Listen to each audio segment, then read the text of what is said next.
Welcome to the Gospel According to Star Trek podcast. I'm Kevin C. Neese. And I'm Tim Van Orden, and this is episode 9 of Federation of Faith. We'll be starting off with some Star Trek news and then discussing Discovery Season 3, Episode 1, That Hope Is You, Part 1. And then we're going to get into our audience question right after we cover our main topic, which is that faith in the Federation, how faith functions in the Federation and in Star Trek itself, not just in this most recent episode. So we hope you'll join us. Stick around. Well, you know, sometimes the audience at home doesn't know that they either wish they could hear what was edited out of this show or are really glad that they don't. I don't know. How are you doing, Tim? I'm doing pretty good, thanks. Yourself? Well, it's my turn to drink water this week. I'm doing fine. Just a little thirsty, apparently. Just a little thirsty.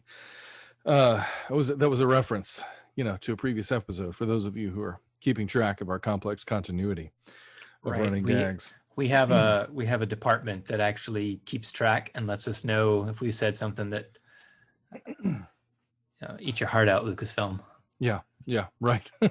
I hired Penny Juday. Okay. So we each have, I think like one news item, right? That sounds right. The news item I am bringing is more speculative in nature. Okay. But your news item has a bit more weight behind it. Which one do you think we ought to do first? Well, mine is probably already known by anyone who's listening to podcasts. They probably already know this, so we should probably just get mine out of the way. All right, do it. Discovery has already been renewed for a 4th season. What? I know. What? No. That's cool. Awesome. Yeah. I was excited to see. I hadn't even seen the episode yet when I saw the headline.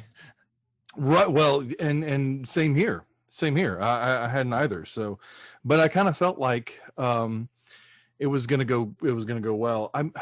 We had a news article I think in our first episode that was all about, Discovery may not get another season after season 3, etc. Right? We did? I don't remember that. Yeah, was I there for that? Yeah, I never know for sure. But but no, it was the one about the shakeup at Paramount Universal. I mean, not Paramount Universal, Paramount CBS, right? Yeah. Uh-huh. Viacom CBS, and the person was possibly going to get rid of Alex Kurtzman, and that was going to be basically all the current series were going to be axed. Mm-hmm. So clearly that's not true. At least with Discovery, we are getting season 4, and that's awesome. Yes, it is. And I think everybody attached to Picard really feels like pretty confident that there's going to be a season 2 as well. Okay. Oh, and I think, did I read that season 2 of Lower Decks has been approved? I don't know. I haven't noticed one way or the other. We'll just leave that mystery open for next week. There we go. Boom, boom, boom, boom. Well, so we're excited about that. I'm excited about that. Are you excited about that? I am. I'm very excited. Yeah, I'm feeling good about. I've always felt good about Discovery, but I'm feeling great about it right now. So what's your speculative piece of news? All right, so my speculative piece of news. This comes from We Got This Covered, and in similar fashion to the one that I got from Big Giant Freaking Robot a while back, where they said this comes to us from the same person who told us that Pike was getting a spin-off series. That's that's what they say here. They say, this is the same source who told us that Pike was getting spin-off months before it became official. And the thing that they're sharing is the CBS plans to invite Avery Brooks back to play Ben Sisko again. Oh yeah, I'd seen like rumors of that floating around. I was going to get your opinion on that this episode and see what you thought of it. Well, see, I'm way ahead of you. Indeed, you are. How about that? So yeah, it says here that they're saying, okay, we've been told that they either want to get him on board for a future season of Picard, or give him his own show. But at this point, it's unclear which route they'll head down. And for me, that sounds exceedingly speculative. Mm-hmm. Like it sounds like somebody at CBS is saying, we would like to approach Avery, Mm-hmm. and maybe they're dreaming about it or musing about it over drinks or something, but I don't know that it's a thing that's going to happen. How do you feel about the prospect? How do you feel about the idea? I would love to see more Ben Sisko, personally. I feel like there's definitely more for him to tell. Mm-hmm. This side of becoming a wormhole alien prophet dude. Right. Completing his arc as the emissary. Yeah. Yeah, that would be really interesting. Yeah, I mean, and that was something I never got. Like, obviously we never got enough of it, or any of it, or barely any of it for that matter. Is I would love to see him on Picard. I would love to see some that dynamic, although I'm afraid it might almost descend into odd couple shenanigans. Oh dear, I would hope not. But I would love to see those two chew the set together. That might be pretty cool. I'm thinking about a few factors. One is there's every possibility that when he comes back from the prophets, he shouldn't have aged. Right. And Avery is, I mean, I don't know. Avery doesn't look especially old, I don't think. Right. He doesn't look like he's aged as much as Patrick Stewart has. Right. And but I mean, he is clearly older. And, so there's that. But the other side of it is, I don't know that you could bring him on. Well, there are several other sides. I don't know if you could bring him on as like a guest or a side player or whatever on somebody else's show, because he's kind of he's very captain when he walks in the room, right? So he needs his own space. I mean, he may have played second fiddle to Spencer for Heir for a while, but they eventually gave him his own series. But the other thing is, I'm not sure Avery would be into it. I agree, but I thought I had seen something that he's actually open to the talks. Hey, if he is, it's just pure rumor speculation. Mm-hmm. So yeah, I mean, if he's open, then that's great. I just, I know when the when the Deep Space Nine documentary was being done, he didn't want to have any involvement in it, like on camera. Mm-hmm. He was really involved behind the scenes, apparently. Okay. But he was like, I don't want to talk Deep Space Nine. I just want to help make the thing. So he was really instrumental in getting it done, but he wasn't ever on camera. And I don't know. It would be great. Of course, I'm always up for more Avery. I'm always up for more Ben Sisko. So we'll see what happens. So I do have one more piece of news that I just discovered very recently. Like right now, because you told me I had one before we started. Right now, yeah. Well, you started talking about those websites, and I'm like, oh, you know what? TrekMovie.com has been good to me. I'll just pop over and see what they've got. Their top article right now is about, and then this is more of a collectible, so it appeals to me. Yeah. Golden what? Eaglemoss. Sorry, Eaglemoss has created a special edition Enterprise D for $65. It's gold coated. Wow. So that it looks like the models in Picard's. Yeah, the models in the case. There's a $200 extra large version that I believe, I could be wrong, but I believe is the same size as what was in the case. Oh, so wow. If anyone's sitting around with $200 to burn in a hole in their pocket, you'll give them your address. What you think of it. Yeah. Right. Wow, that's pretty cool. Yeah, awesome. And we'll include a link to the article so they can. Of course, pictures are worth 1,000 words and all that jazz. Yeah. So, or a couple of minutes apparently. Right. That's awesome. It's exciting. Cool. Yeah. All right. You know what else is exciting? Kind of want one. What's that? Yeah. You know what else is exciting? Star Trek Discovery Season 3, Episode 1. Thank you. Yes. That hope is you. Wow. I know. Part 1. Yeah. Part one. Yeah. All right. Let's talk about it. It's all right. It's okay. Yeah, it's we're nothing done. Special. Yeah, that's good. Good podcast. See y'all next week. What'd you think? No, it's I think good. I liked it. Yeah. I I really think you liked saw it. it before I did. Yes. Yeah. When you texted me that you hadn't seen it yet, Mhm. I had already seen it. So Yeah. yeah, I win Right. this week. You do. You win most weeks, I think. That's fair. But that's okay. Yeah. I mean, it's only your podcast. But... Oh yeah, right. But still. Yeah, no, I enjoyed the heck out of it. I loved it so much. I would say that like Deep Space Nine and Discovery are the two Star Treks like most likely to make me cry on a given episode. This one has definitely given me chills. Oh gosh, it was so. I mean, right? Grudge is just the most beautiful cat ever. Chills, I'm telling you. She's a queen. She is a queen. I thought that was very interesting. There's obviously more to Grudge. There's something else going on there. Yeah, I wonder if he's another endangered species. Oh, I hope not. I hope cats aren't endangered species in the year 3811. Yeah, I hope so too. Man. Spoiler alert. Yeah, right.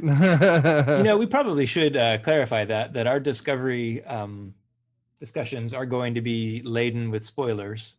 Yeah, that's true. I mean, all of our Lower Decks discussions were, but yeah, spoiler laden discussions ahead because that's how we do. I like Grudge because Book says, she's heavy and she's all mine, like she's heavy to carry and she's all mine. Like, yeah, the Grudge is heavy to carry. I don't know. I thought that was pretty cool. I totally just got that. Yeah. I thought that was That's cool. clever. I like it. What do you think about Book? I like him. Okay, boy, you're just rolling with the insights here. I was having this discussion with my wife the other day. She's like, yeah, you have opinions, you just don't express them. It's nice to know that I can get them out of you occasionally. It makes me feel good. Yeah, I like Book a lot. I thought it was interesting that he's kind of a spiritual character or in some sort of weird way. So right. Kind of a the prayer that he was saying or the whatever he was doing, it sounded either Arabic or Hebrew-ish. It did. To me. It did. Yeah. Which so that's cool. Interesting. Yeah, I like that. My guess is that it's an alien language. I mean, I doubt but no, I know, but I mean, all of these alien languages are stuff that we've invented, so they're going to have some sort of influence. Right. Exactly. So, but I thought it was interesting that he has that nature, and he shares a name with a character from Firefly, Shepherd Book. Oh yeah. Yeah. That was the first thing I thought of. Yeah. Yeah, I thought of that too. And this is what Shepherd Book did before he was a preacher. Right, exactly. Turns out Discovery is a prequel for Firefly. Right. What year? I don't know when Firefly took place, but yeah. But that's pretty cool. So it grabbed me that the beginning of this episode reminded me very much of the beginning of the first episode of Discovery, when Michael and Georgiou are out on the dunes, out in the desert, and when Michael had landed, on this big, like dune or whatever that she was on, this ashy mountain that she crawled out of. That very much reminded me of that first episode. And then to see Michael completely on her own, having been through something just so terrific and so utterly taxing, and you know what Georgiou's words to her were at the start of that episode? Please remind me. Have a little faith. Oh, come on. That's right. Of course. It's kind of the theme of the episode, isn't it? And then at the end, Burnham is told that hope is you. I think that's 2/3 of a pretty famous Bible verse. Oh, look at you going. Look at you. Well, and then, right? Of course, she did say right before she left for the jump, she said, I love all of you. So, hey. There you go, bumping up against the gospel. Yeah, something like that. That's pretty cool. Yeah. I just Go got to ahead. say, I love that phrase, bumping up against the gospel. That Oh, was, thank it you. was a clever turn of words. I liked it. Thank you very much. I think I was influenced by somebody else, but I don't know who. It was many years ago. So, but thank you. I'm glad. Oh, I know exactly who it was. It was Linford Detweiler of Over the Rhine. I think I borrowed that phrase directly from him. Actually, I think he did say bumping up against the gospel or something like that in an interview that I did with him, and that stuck with me. So, thank you to Linford Detweiler. He was a better poet than I. But anyway, yeah, and I think that's what we're doing. We're always doing that in Star Trek, of course, but I love the idea that we're so untethered here. This is very Yeah. much. It's very much. It's an Go ahead. open canvas, a blank Yeah. canvas. Yeah. It's very much the feeling that you kind of should have had, I guess, with Voyager, and sort of had with Voyager, but not as much. Yeah, Voyager was tied down to the whole. There was the chance of getting home. Yeah. I feel like they've removed that, at least for the moment. They've removed it effectively enough that you can just let them be Starfleet. Yeah. Instead of having that additional thing of trying to get home. Well, and doesn't it seem now that they kind of have a new calling, that they kind of have a new destiny, and particularly Michael, that they now have to carry something forward, carry the Federation, try to rebuild the Federation, I think is what they're going to do. Hot take, I don't think Discovery is going to make it back to their timeline. I don't think so either. I think the rest of the series is going to be from here forward. I hope so. I think that's a great way to do it. And I love, like, from a continuity perspective, the burn basically gives them a point where if any of their other shows want to do anything before the burn, they don't have to worry about stepping on continuity toes for after the burn. Right. Absolutely. So that was very clever from a writing continuity point of view. But really well done. And the first name I saw on the credits, which moved really quickly this season. I guess they packed a lot more names into the opening. Yeah, they've opening got titles. more crew this time around. I mean, they came up so fast, and they seem to just blink on and off the screen. And I feel like they've faded in before, so I was a little jarred by it, even though I loved the opening, and I can't wait to see it again because I got to decode all the graphics because the graphics change every season. You can just like rewind and watch it, right? I know, but I'll go do that later. But anyway, I see what you're saying. I mean, but the first name I noticed on the opening titles was Kirsten Beyer, and she is an author, a well-known author. I think she's primarily written Voyager novels, but it was her involvement in this series that really got me excited. One of the things that really got me excited before season 1 was hearing that she was involved, not because I've read her novels, I haven't, but just knowing that she is a well-respected author of Star Trek fiction. That excites me. What'd you say her name was? Kirsten Beyer. Beyer. Beyer. Okay. Yeah. I mean, I get a good Star Trek novel recommendation, and I gotta look into it. So yeah.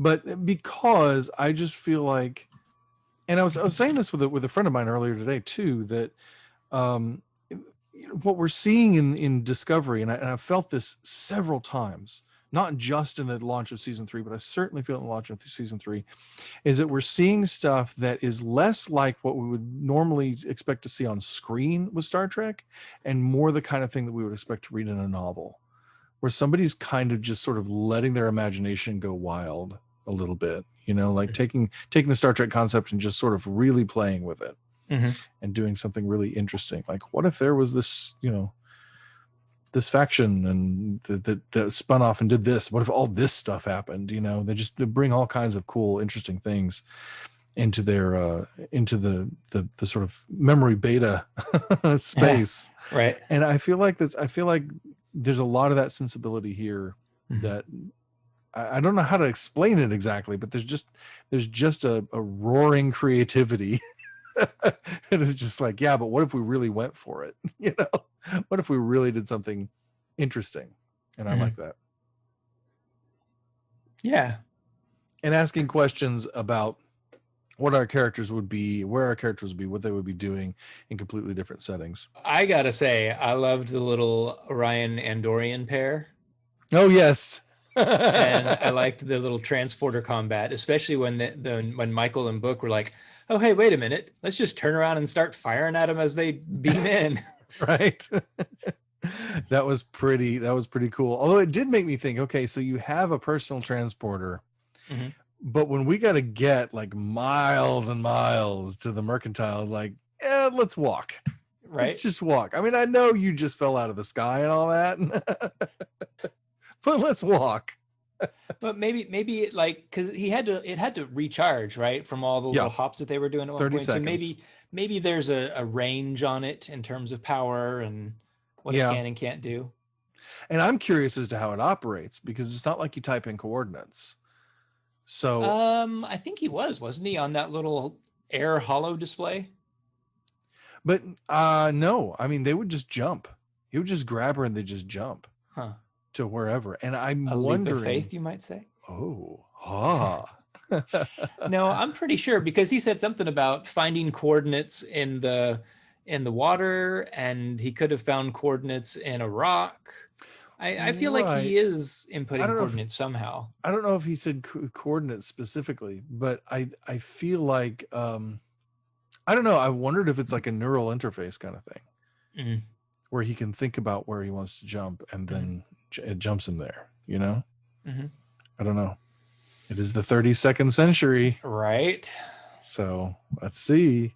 Anything is possible. And forgive me if I accidentally say the 31st century. I realized I was doing that at some point. When I was thinking about it, to myself, I was realizing I was saying 31st instead of 32nd. 31st century is where Crewman Daniels takes us in Enterprise. Right, which they referenced, right? The Temporal Wars. Yes, yeah. That was a nice little touch. That was pretty cool. There. Oh, nice homage to Enterprise, which we didn't mention the Enterprise joke in the last episode of Lower Decks. Oh, what was that? I don't remember. When Riker comes up onto the bridge and he was sorry, I'm late. I was just watching. It took a long time to get from there to here. Yes. I lost it. Oh, that was wonderful. That was wonderful. I love that. Given the way that Enterprise ended, I don't know if Scott Bakula would have appreciated that joke, but I was a little tickled. I thought it was great. I thought it was really funny. Yeah. And Jonathan in that, I know we're skipping back, but Jonathan in that role too was great, because he's never played Riker quite like that before. It's the cartoon version of Riker. And he was hamming it up and loving it. Oh yeah. Which, if you want somebody to ham it up, I mean, Jonathan's your guy. I wonder if they're still going to have him do like the Riker maneuver. Oh, right. Even though he's a cartoon. Oh, right. Did better. And did you see on one of the pads in that episode, they had Kirk and Spock drawn up in the style of the animated series style? I loved that. Yeah, I wanted to mention that last week and I didn't. Oh. Hey, but we digress. We're back. We're on Discovery. We're on Discovery. Right. It's really like this is a profound moment in Star Trek, and we're getting distracted by last week's cartoon. But right. Oh man. But no, this really was a profound moment in Star Trek, because it takes place 100 years after any Star Trek we've had before. And we've never had anything this liberating, for technology and storytelling and whatever. I mean, people writing Star Trek right now can literally just imagine stuff. I mean, it's always been this way, but they can really just imagine stuff. Right. With the prequel, as being prequel series, you are kind of constrained with, it was the chief complaint when the spore drive was introduced. Like, well, where's the spore drive in TNG? Right. And I, even when I didn't like the show for the first few episodes, I felt like that was a groundless complaint, because they hadn't had a whole series to tell us what happens to the spore drive. Maybe something goes wrong with it. Maybe it's, right. You can't complain about that in the first episode. Right. Yeah. So. And that's the quickness of a lot of Star Trek fans to judge Star Trek. And of course, it just means that we care about Star Trek a lot, but it also sure. means Yeah. that we don't know what to do with our feelings. But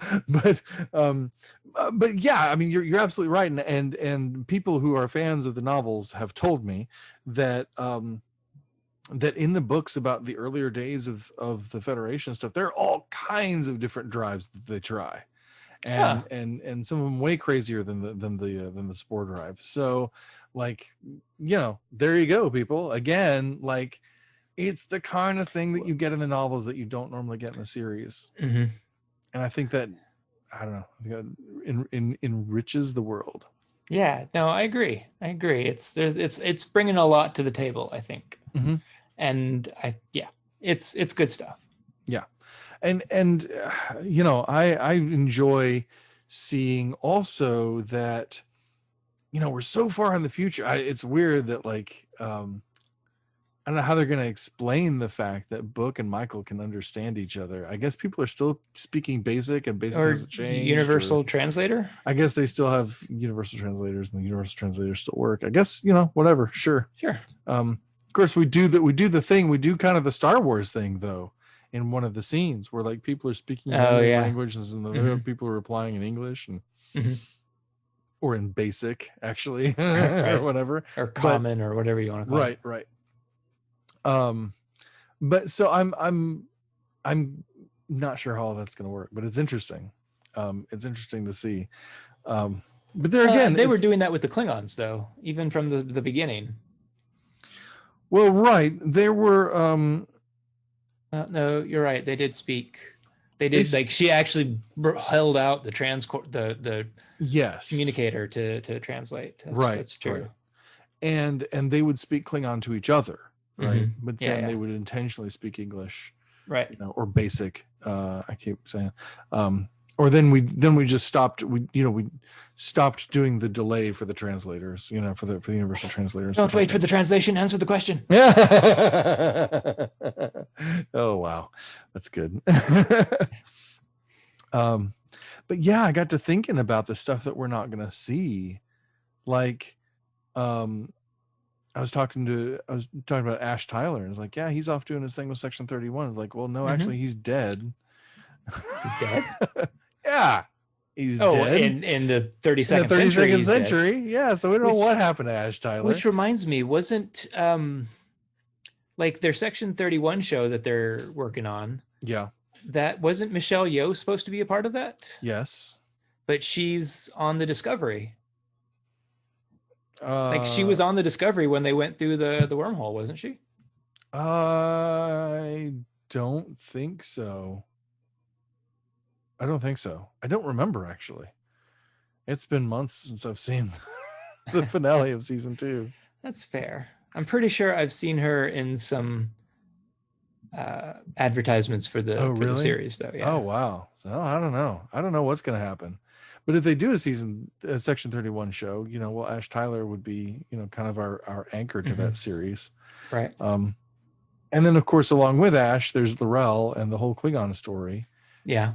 I was really interested. I was really getting interested in L'Rell, and I was really interested in getting interested in the way things were rolling along with the Klingon story. And now that's just gone. So, well, I mean, we'll have Strange New Worlds. Maybe they can touch on that from time to time. Maybe so. Maybe that'll be covered in Strange New Worlds. That's true. Maybe Strange New Worlds will kind of take over the Discovery era. Yeah. Who knows? Yeah. Yeah. So we were talking earlier about, we mentioned it briefly. We dipped our toes into it, which is into our main topic. But I wanted to read a little bit more from that Corinthians chapter with the faith, hope, and love. Yeah, there was another verse in there that I felt is kind of poignant. Mm-hmm. Love never fails, but where there are prophecies, they will cease. Where there are tongues, they will be stilled. Where there is knowledge, it will pass away.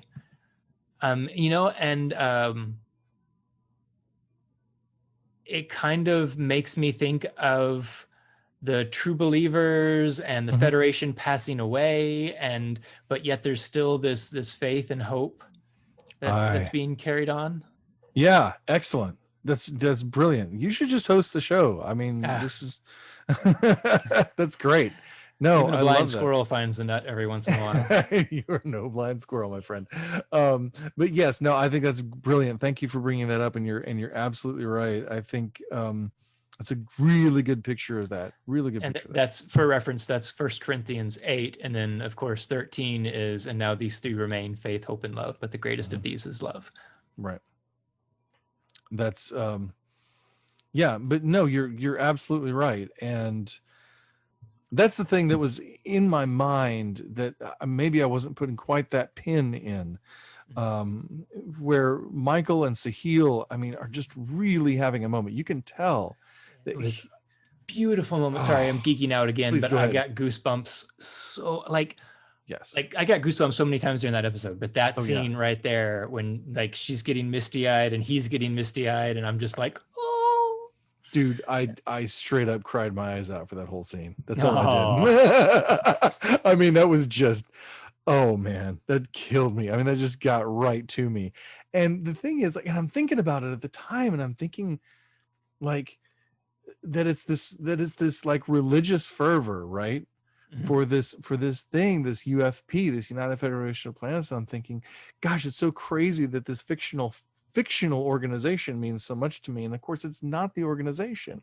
I kept thinking back to that speech that Michael gave at the end of season 2 about what Starfleet is, you know, and she even referred to it in this episode, that it's about ideas and the people who believe in them, you know, and those ideas are so simple and they're so true, right? And you know, and it's about community and equality and justice and knowledge and learning and growing and expanding and, you know, all those things, right? And it's just great to see this this communion of hearts, if you will, across 1,000 years, between people who speak a language that nobody else speaks, right? But it's a language that they use to speak about things that they believe matter more than whatever context or history they're in, whatever organization or structure they're in. And I just, you know, I couldn't help but think, you know, that he's saying, you know, only a commissioned officer can put the flag up. It's like, oh my gosh, sir, like you are seriously that committed that you're like, well, I'm not a commissioned officer. And she's like, I'm gonna cry. You know, and she says, you know, you know, you are as much a Starfleet officer as anyone I've ever known, you know, and or an officer of the Federation, I think is maybe the way she puts it, as anyone I've ever known. And you know, would you do me the honor of putting the flag up? And in that moment, it harkens back for me to like the Roman centurion who comes to Jesus and says, you know, if you will just say the word, I know my slave will be healed, you know? And Jesus says, I have not seen greater faith in all of Israel. Like you may, you know, you may not be, and you may not consider yourself to be like worthy or one of the chosen or whatever. But man, I say it over and over and over. God looks to the heart, right? Yep. God looks to the heart. And if you're sitting there and you're wondering, like, do I qualify? Do I count as a Christian? If you are caring enough about following Jesus to ask yourself that question, the answer is yes. Because if you weren't somebody who wanted to follow Jesus and who was committed to Jesus, that question would never occur to you.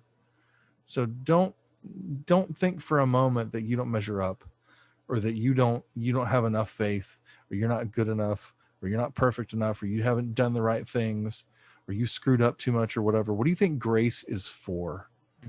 It's there for when you make those mistakes. It's there for when you find yourself all alone on a planet hundreds of years away from where you feel at home and not knowing what to do with yourself. It's there for those times when you don't know where you are. We've talked before about the disorientation in this series, you know, that you start out with a captain you can't necessarily trust, and you don't know where you're going, you don't know what's going on this weird ship. But this is the most disoriented our people have ever been, right? We don't even know where most of the crew is. And when Michael's trying to gather herself, you know, she's just saying her name and her rank and her serial number, you know. Yeah. And it's honestly it's just almost like a religious thing. It's almost like a prayer. It's almost like you know, like you and I might quote scripture back to one another, you know. We might talk, we might say something, we might say those words. I was with somebody recently who was praying the rosary, you know. And you know, or yea, though I walk through the valley of the shadow of death, or right on the Lord's Prayer, you know. Exactly. So it was that kind of a thing to center her, you know, in who she is, and to orient her. So I guess that's the question about where your faith is, where your trust is how you orient yourself. Yeah, and kind of what do you use it for? Like, are you using it as a good luck charm? Are you using it as a magic healing trinket? Or are you using it as a way to center yourself and to identify who you are when life around you is topsy-turvy? Yeah. And that's the difference too, I think, between you know, a religion of rote practices and a faith that you own and believe and that you have in your heart, you have in the core of you, you know.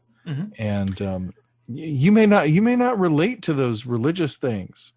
It may be something else entirely, but when you know in your heart that you're looking for God, you know, you're in the right place.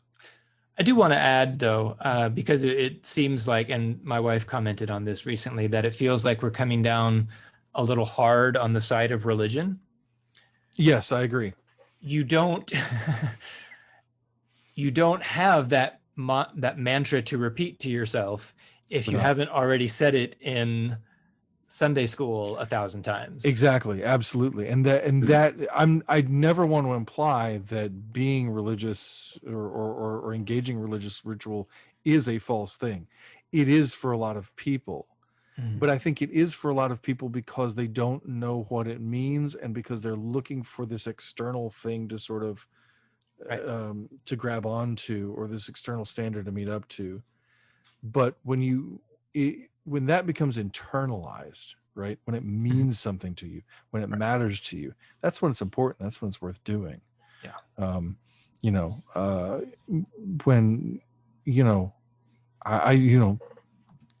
I was talking last week about kind of moving out of evangelicalism, but that's not to say that, like, oh, well, that's because evangelicalism is bad. You know, certainly there are things in that structure that I disagree with, and that I've moved away from. But like so many of the things that are core to who I am, and that have helped me to have faith and to understand faith, I got the elements of those in that evangelical structure. Right. So even though it was a structure that I eventually had to move past and move beyond, it was one that was exceedingly beneficial for me when I was in it. And not everybody can say that about their religious experiences. True. But that's the thing. Even sometimes when you have bad experiences, you can find good in them. Right. And even sometimes when you have good experiences, you can find that you need something else or something more, something different, and just, you know,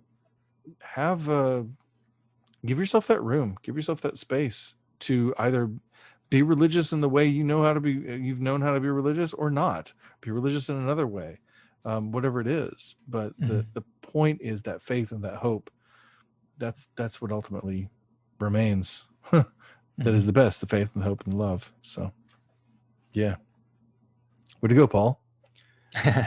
So that kind of gets us into our main topic here for this episode, dealing with what I really want to talk about here is is how, we looked at how faith was reflected in this episode, and how faith is kind of the thematic core of this episode, and that feels a little weird. I had a friend of mine sent me an article from Women at Warp, and we'll put a link in it. You'll hear me talk about Women at Warp a lot. Sorry, folks, you're just going to. I'm a fan, okay? But they did an article sometime back about it was actually a response to another article. Stay with me. The article. Yo, dog! I heard you liked articles in your article. Oh well, that was just an article of the article. So it was in the Hollywood Reporter. Was this piece that says, let me pull it up here. This piece called Star Trek: How Discovery Brought Faith into the Franchise. And it was talking about that episode that we spent about an episode and a half on before, which is New Eden, right? Mm-hmm. And it was saying, it broaches faith and its conflicts in science, an untouched topic in Star Trek. And the Women at Warp article, which is entitled "Trust the Mystery," is basically a response to that Hollywood Reporter article saying, mm-hmm. No, this isn't new ground.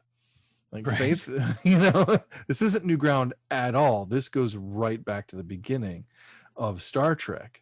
Mm-hmm. And it's Trust the Mystery, Michael Burnham and the legacy of faith in Star Trek. And so I think it's interesting that I think Burnham has been one of maybe the most rationalistic character, and like doggedly rationalistic character mm-hmm. in Star Trek. And yet throughout the first two seasons and into the beginning of the third of Discovery, she's been pushed to embrace faith to the point that she even refers to herself as a true believer in the Federation, of course, mm-hmm. but in the ideals of the Federation, which is something greater than the Federation itself, something greater than all of us. And I think that is at the core of Star Trek. I really believe that the core of Star Trek is faith. I think it is a series about faith. Maybe not faith in Jesus, necessarily, like explicitly, specifically. Right. Faith of the heart, one might say. That's exactly where I was going. Because before I even saw Enterprise, right? I mean, I saw the premiere, I think, when it was new, but I didn't really remember it, and I didn't get into the series at all when it was on. And so it was years later that I was actually watching through the series, but I was familiar with the opening theme. And I went back and listened to that theme. This was years ago. And I wrote like a 2,000 word blog post just on the theme song for Enterprise. And it was just kind of dissecting the lyrics and just taking them apart, because I thought, well, isn't this really interesting that in Enterprise, the whole feeling of that opening, going back to the sailing ship and everything, like, and going through that whole process of the first warp drive and everything, mm-hmm. it felt like the idea of Enterprise was kind of getting back to basics, if you will, mm-hmm. and saying what Star Trek is about. I don't know how well the series stuck to that idea. It's a good series, I don't know how well it stayed kind of in that really essential space, mm-hmm. but I feel like that was the intention. And it was interesting that, like, for the first time in Star Trek history, we choose a pop song to start the series, to be our theme. And what is it about? I mean, it's a song that already existed, right? And Rod Stewart had recorded it. I think it was Rod Stewart who recorded it. And I didn't know that. I think Rod Stewart did, or I know Dionne Warwick, or whoever it was. I didn't know it was. I didn't know it was a cover. Yeah, it was. Yeah, Russell Watson. I like the Russell Watson version from Star Trek best. I've heard the others is like, Russell Watson really nailed it. I don't even know who Russell Watson is, except that he's the guy that sang the Enterprise theme song. But yeah, but it's like, what is that song about? Is it about, exploring? Is it about science? Is it about technology? Is it about, how great humanity is? No, It's about faith. I've got faith of the heart. Like, seriously, that's what we're going to do. That's what we're going to say when we're coming back to the core of Star Trek. We're going to talk about faith, and I think it's absolutely appropriate. And what really grabbed me for Enterprise was before the series even started, the advertisement, the ads that they were running, the previews, the trailers, they were using a song from a group called The Calling. The name of the song was Wherever You Will Go. And I'm looking at the lyrics right now, and they totally nailed in that was their intent. The stuff like what one of the main passages here is, well, okay, so it starts out, so lately been wondering who will be there to take my place. When I'm gone, you'll need love to light the shadows on your face. If a great wave shall fall and fall upon us all, then between the sand and stone, could you make it on your own? If I could, then I would. I'll go with you. I'll go wherever you will go, way up high or down low. I'll go wherever you will go. And then it gets down, run away with my heart, run away with my hope, run away with my love. Fascinating. Yeah. So it's a similar kind of theme, a similar kind of idea, you know, but it's definitely saying, you know, I will follow wherever you go. Right. So yeah, I like that very much. I like that.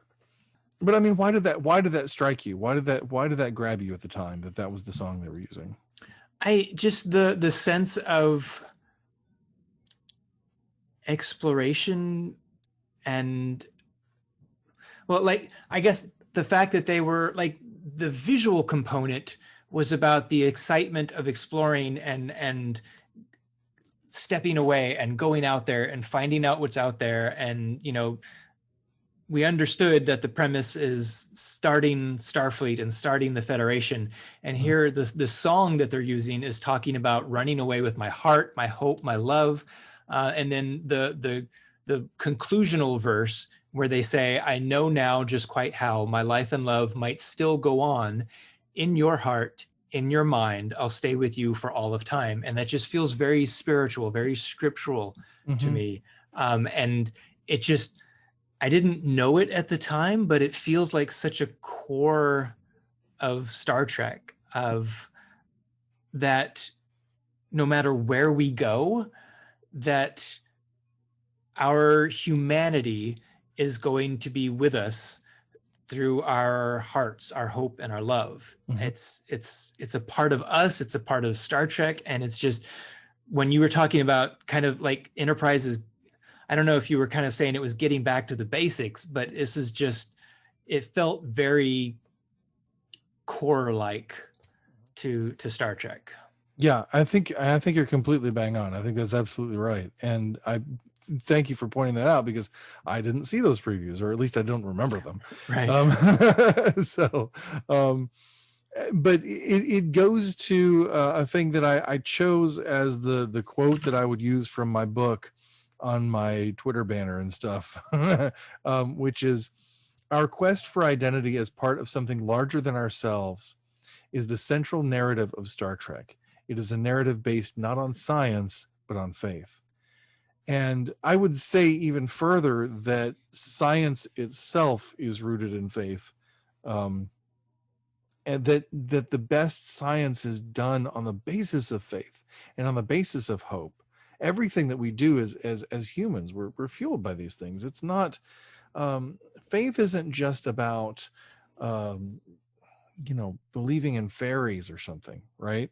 It's not just about sort of confidence in ephemeral things. But it's faith is that it's worth getting out of bed this morning. You know, faith is that it's worth, making a drive to see a friend. Faith is that it's worth investing in your family and raising your kids, and trying to teach them how to be humans to the best of their ability by being humans to the best of your ability in their presence. Like that's worthwhile. It's worth being good humans and trying to be better humans. That there's something meaningful to being on this planet beyond just being In the words of the being from TNG episode Home Soil, ugly giant bags of mostly water. Right. Something more than our mere DNA, which I think Star Trek is constantly calling us towards, constantly talking about. And as Spock says in Star Trek 6, to Valeris, you must have faith that the universe will unfold as it should. There's a purpose. There's a sense of purpose, or a sense of telos, of goal, of aim in Star Trek. There's a sense that things are unfolding according to maybe a plan, right?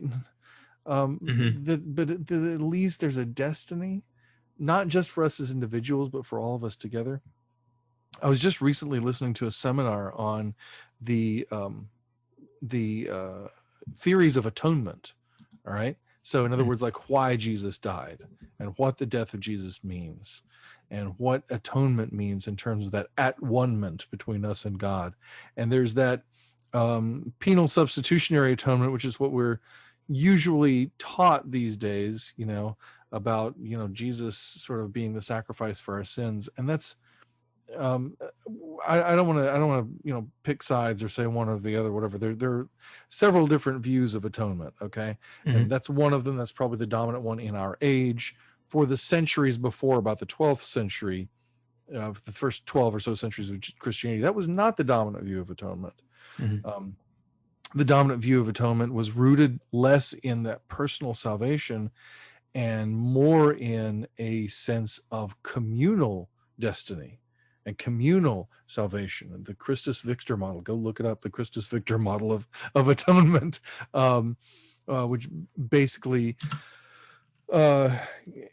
focusing less on, well, if you have the right faith, then, your soul will be saved, but rather that Christ is bringing the kingdom of God to all of us, and we are invited to participate in the bringing of that kingdom with him. And that spoke to me very much, not just as someone who has always been attracted to that idea, and who has talked about it in various places and various films and what have you, but also it reminded me of Star Trek, that there is a sense of like bringing the kingdom in Star Trek. There is a sense of that we have these ideas about these things that are greater than ourselves, and we're just using whatever tools we can to move those ideas forward because we believe it's the right thing to do. We believe it's the thing that gives purpose and meaning to our humanity. And that's a very irrational thing. The way we usually think of reason, which is the way Michael kind of thinks of reason, where it's just very, very linear, and very much like if it can't be, seen, smelt, heard, or tasted, it doesn't exist. But rather, it's more like the Vulcans. The Vulcans are this very religious people. They have all these rites and rituals and stuff, and they're right about it too, apparently, because they can transfer an immortal soul from one body to another, on more than one occasion. This is a thing that happens, right? So clearly they realize, followers of logic that they are, that it's only logical that there's more to life than mere data, right? Just as Data himself is not mere data. Boy, this just goes all over the place in a web of Star Trek references, doesn't it? Yeah. But welcome to my life. It's scary in that head sometimes. It is really, honestly. But it's funny, like when I'm talking to my son about important things, I'm either going to bring it back to Jesus. I'm going to be like, oh yeah, Jesus said something about that, or the Bible says something about that, or I'm going to be like, it's like in Star Trek. The gospel according to Star Trek. Pretty much. Well, and Mr. Rogers. I will go to Fred Rogers a lot too. So that's my other pillar. But you'll read that book later. For me, it's Calvin and Hobbes. Oh, well, hey, Calvin Hobbes is brilliant. That's awesome. It is. Yeah. So anyway, the upshot is I really feel like Star Trek, um, Star Trek incorporates a lot of science and nerdiness and everything. Somebody was mentioning to me the other day, we always talk about, or maybe I saw it in a documentary, I have no idea, but we always talk about how people are inspired to become scientists and engineers and stuff through Star Trek. But what about the people who are inspired to become writers? What about the people who are inspired to become creators of some kind, to artistic endeavors through Star Trek? And I feel like that's not dissimilar to saying, what about the people who, that's not dissimilar to saying, what about the non-scientific inspiration that Star Trek has? I think there's a lot of it. And why do we keep coming back to it? There's dozens and dozens of writers that make Star Trek, but there's this framework that we live in. And just like with the gospel itself, just like with the framework of sort of Christian belief itself, I was talking earlier about how, it doesn't matter if you're like holding as important religious rituals and things that were passed down to you, things that your church does or whatever, or you're coming up with something that's completely different on your own, whether your communion is handed to you by a priest or is, shared with your buddies at a bar, whatever it is, right? There's a context and an understanding there that makes all these various things that we do to live out our faith matter and be a part of the same conversation and the same thing. And it's very much that way in Star Trek. There's sort of a basic doctrine of Star Trek, that's laid out there, that's there. And we've gone so far afield of anything that Gene would have thought was okay to do in Star Trek. And yet we keep seeing the things that Star Trek is about. I think things that are higher and greater in Star Trek than even Gene could see. Everybody always wants to say, oh, Roddenberry, as the gold standard or everything. He's just a guy. He had some great ideas, but he's just a dude. and like, the ideas behind Star Trek are bigger than Gene Roddenberry, because they're bigger than all of us, because they're part of what it means to be human. And a big part of that, again, is faith of the heart, faith, not just as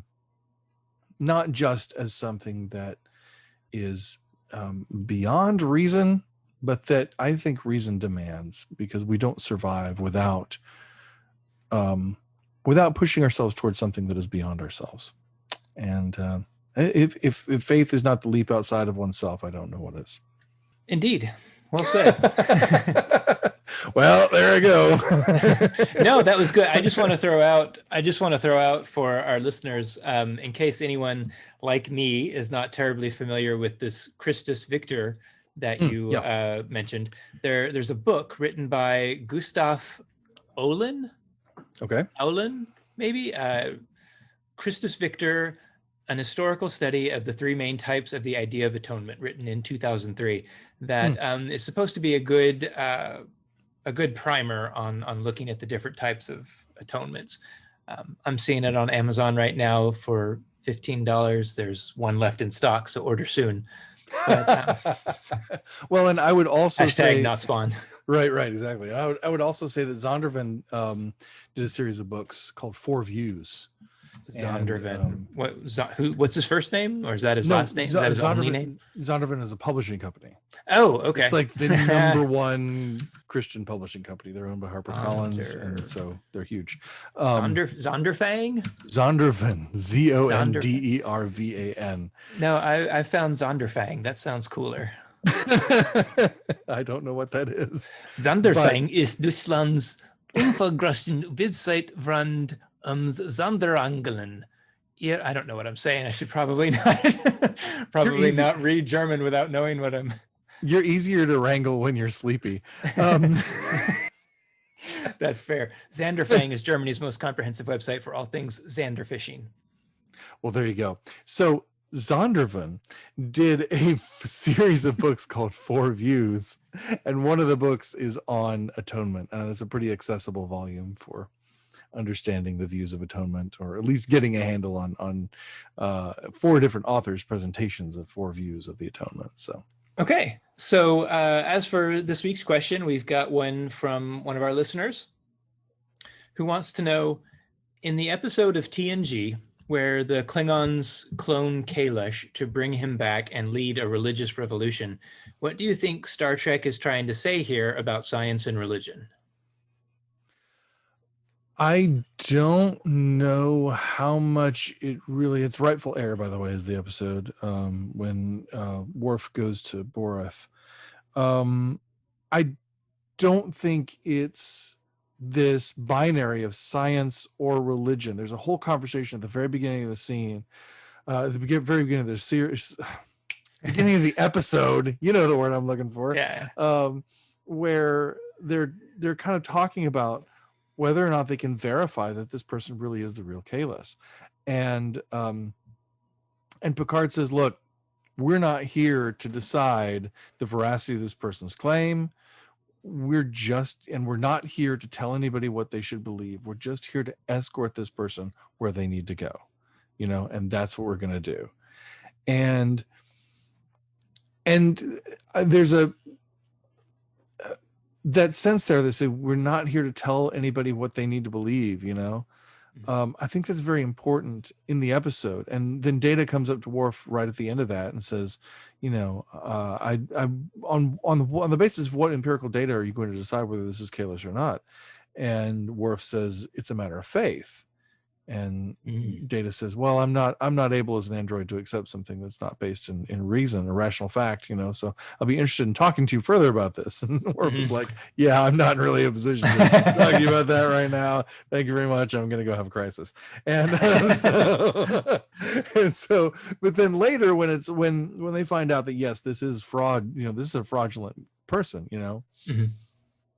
the question still exists. How do we know? I think it's the not the emperor, but the I've forgotten the guy, but the Klingon leader guy, whatever. Chancellor Gowron? Yeah, not Gowron. Is it not Gowron at that point? It's not Gowron. No, it's that big portly dude. Oh, yeah. I've forgotten his name.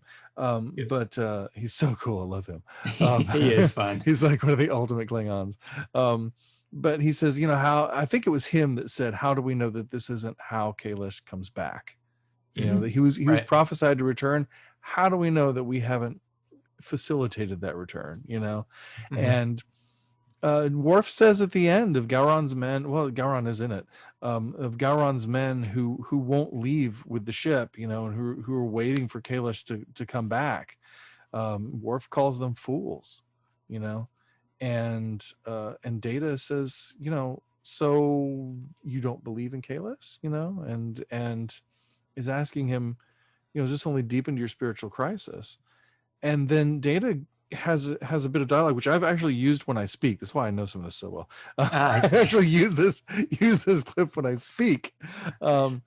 Data says to him, look, I once had what might be called a crisis of the spirit. When the Starfleet officers in Omicron Theta activated me, they told me that I was nothing more than a machine, an android, just a machine with human appearance. And I found that difficult to accept. And so I chose to believe that I was a person, that I had destiny, that I'm basically more than the sum of my programming. And that's a belief that I still hold. And Worf says, well, how did you come to that decision? Mirroring the question that Data asks him in the beginning of the episode. And Data says, I made a leap of faith. And I think more what the episode is saying is more like faith comes in a lot of different ways, but it's really essential to humanity.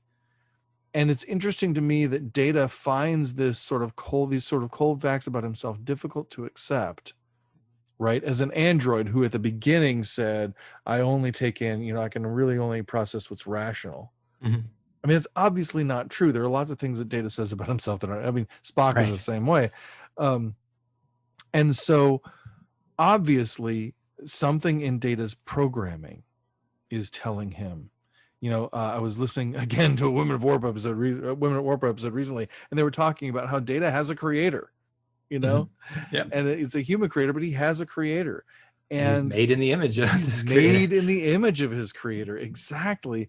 And there's no small part of a metaphor there for our relationship to God, that Data does have religious experiences in his quest for finding Dr. Soong, in his dreams and things. And so that core in him, that thing in him that made it difficult to accept that he was only a machine, that's in his programming. And when we ourselves find it difficult to accept that, punching a button at work is all we're made to do, that's in our programming too. And so I just feel like this episode, it's so easy to get bogged down in, well, DNA means science, but Klingon Jesus means faith, and like, oh, we got to put these things, we got to pick up these two action figures and make them fight, no, we don't actually. Just like Star Trek itself, this episode it doesn't just come down on one side or the other of anything. It muses on an idea and helps us to think further on that idea after the episode's over. That's often when Star Trek is at its best, when it's not just like message, right, but idea. And then we can kind of grow them, again, in Fred Rogers' words, in the garden of our mind. There, I made my Fred Rogers reference for the episode. Nice. But so that's the thing. I don't feel like that episode is an attack on faith, or it comes down on one side or the other, or it's faith and science or anything like that. I think those are also sort of false dichotomies that we lay over on that. I think it's much more the series writers. I don't remember who wrote that episode. I think Ron Moore wrote that, and he's like post-Christian, so but whomever was writing that, I think they're definitely trying to put those thoughts and those questions about faith and what it means to be human, and why we have faith, in whom we have faith, and what we do if something we believe in religiously turns out to have some other explanation. How do we go on as people of faith? That's part of Worf's whole story. So Rightful Heir is a great episode, and that makes me think of, like, there's a lot of people who fight when a traditionally held viewpoint comes into question. Yes, they really dig their heels in and fight to maintain the traditional view, as opposed to letting this new idea marinate and think of what it means and the implications behind what this tradition. I think too many people are afraid of being wrong. Well, and it's not just about being wrong, although that sort of implies an ego thing, right? But I think it also is, the ideas that we hold, the beliefs that we hold like this, they're the grounding part of who we are for a lot of us. And That's whether it's something that we do by rote, or whether it's something we deeply, deeply believe in our hearts, it's whatever it is we're hanging on to. And that's really, it's really a scary thing to let go of that. And some people can confront that fear more easily than others. Some people will confront that fear more easily about certain things or at different times than others. So that's why we got to give each other grace and give ourselves grace at all times, because we never know where somebody is on their journey. So, Amen. Yeah. Thank you. Well, that about does it for our question. Thank you, listener, for sending that in. Yes, thank you. And if ever you want us to say your name on the show, I never assume that people want us to say their name, but if you want me to say your name, just let me know. I just tend not to protect people's privacy, so that you can ask whatever you want to, really. Yeah. So, Tim, what's going on next week? Well, next week we're going to cover the second episode of Discovery. Presumably it will be entitled That Hope Is You Part 2. Right. And we're going to see what comes up, what the episode inspires us to dig into. I like this. I like this idea that we're keeping a little bit loose, because we don't know what to expect from Discovery, and it seems to be inspiring some stuff to talk about. So we're going to kind of keep following this. Can I say, I just want to interject, our listeners, would you let us know if you like knowing what we're thinking about talking next week, or does that not matter to you? Like, could we just skip over this and surprise you? Yeah, let us know what you think about that way of doing things. If you have any ideas, let us know. We're making this up as we go along because we're all Indiana Jones. We're flying by the seat of our spandex. We are. All right, good. Well, that sounds exciting, Tim. I appreciate it. We hope you'll join us next week. In the meantime, please like, share, comment, subscribe, and if you're on YouTube, please ring that bell. Oh, and also rate us on Apple Podcasts. I think most people are listening to us on Apple Podcasts. So also send us, as we said, send us your questions.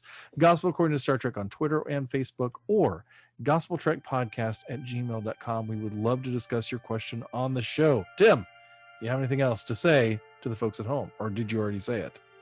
Some days I really miss fruit roll-ups. Yeah, me too. But not too much because my son was a toddler not terribly long ago, so I got to eat a few of them. That's a darn good reason to have kids. It is. Hey, man, I'm telling you, get on board. Either that or start feeding your cats fruit roll-ups. Right. All right, well, that's going to wrap it for this edition of the Gospel According to Star Trek podcast. Thank you so much for being here, and until next time. I'm Tim Van Orden. And I'm Kevin C. Neeson. As Jesus said in John 10:10, live long and prosper. See you next time.